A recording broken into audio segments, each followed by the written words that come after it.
हाल ही में एक बड़ा अपडेट देखने को मिला था और ये अपडेट इलाहाबाद हाई कोर्ट की तरफ से आया था, जिसमें कोर्ट ने कहा था कि शादी में मिले उपहारों की एक लिस्ट बननी चाहिए और उस पर दूल्हे और दुल्हन पक्ष के साइन होने चाहिए। हाई कोर्ट ने ऐसा फैसला एक मामले की सुनवाई करते हुए लिया। ऐसा करने से शादी के बाद होने वाले विवादों और केस मुकदमों में छुट्टी मिल जाएगी। इतना ही नहीं, कोर्ट ने सरकार से इस मामले में हलफनामा भी मांगा था। इसीलिए आज मतलब की खबर में इससे जुड़ी कुछ जरूरी बातें समझेंगे। नमस्कार, मेरा नाम है कुशाग्र। सबसे पहली बात तो ये कि हमेशा ये खबर सुर्खियों में रहती है कि कैसे दहेज के मामले में लड़के वालों ने लड़की को दहेज को लेकर प्रताड़ित किया। इसके अलावा कई बार तो झूठे आरोप भी लगते हैं। ऐसे में कोर्ट का ये कहना कि जब शादी से पहले म्यूचुअल अंडरस्टैंडिंग से ऐसा होगा तो किसी भी तरह के मतभेद का सवाल ही नहीं पैदा होता।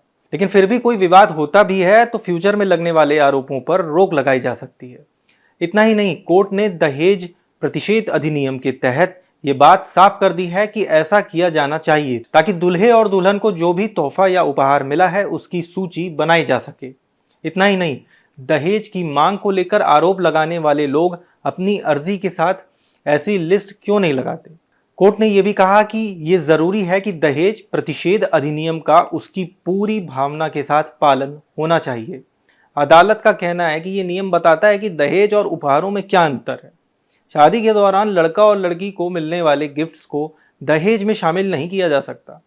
अदालत ने कहा कि अच्छी स्थिति यह होगी कि मौके पर मिली सभी चीजों की एक लिस्ट बनाई जाए।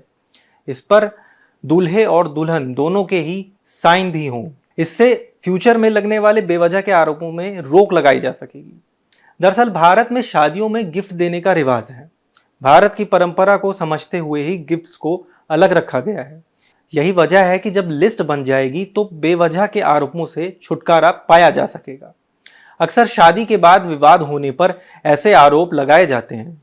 इसी पर कोर्ट ने यह भी बताया कि इस नियम के हिसाब से तो दहेज प्रतिषेध अधिकारियों को भी तैनात किया जाना चाहिए, लेकिन आज तक शादी में ऐसा कभी नहीं हुआ।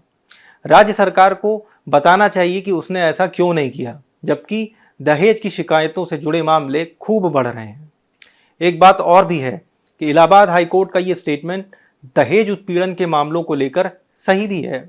अक्सर ऐसे मामले कोर्ट में आते तो हैं ही, लेकिन कभी सुलझ नहीं पाते क्योंकि विवाद किसी और बात का होता है लेकिन आरोप दहेज का लगा दिया जाता है।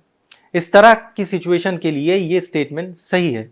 कहीं ना कहीं ऐसा होना चाहिए। अब आखिर में एनसीआरबी के आंकड़े से समझ लेते हैं कि भारत में दहेज के मामले पिछले कुछ सालों में कितने आए। साल 2020 में दहेज के 10,366 केस दर्ज हुए थे। इसी तरह साल 2021 में ये बढ़कर 13,534 हो गए।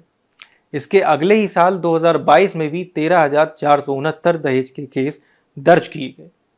दहेज के मामलों का ग्राफ भारत में काफी तेजी से बढ़ रहा है। दहेज लेना और देना दोनों ही सामाजिक अपराध है। इस पर रोक लगाने के लिए दहेज निषेध अधिनियम बनाया गया था, जिसकी धारा 3 के तहत दहेज लेने या फिर देने पर कम से कम 5 साल की सजा का प्रावधान है। लेकिन इसका गलत इस्तेमाल ना हो, इसी पर गौर करते हुए कोर्ट ने यह फैसला लिया है। तो फिलहाल आज के लिए इतना ही। कैसा लगा हमारा ये वीडियो कमेंट करके हमें जरूर बताएं और सब्सक्राइब करना ना भूलें हमारे डिजिटल प्लेटफॉर्म डेली लाइन को।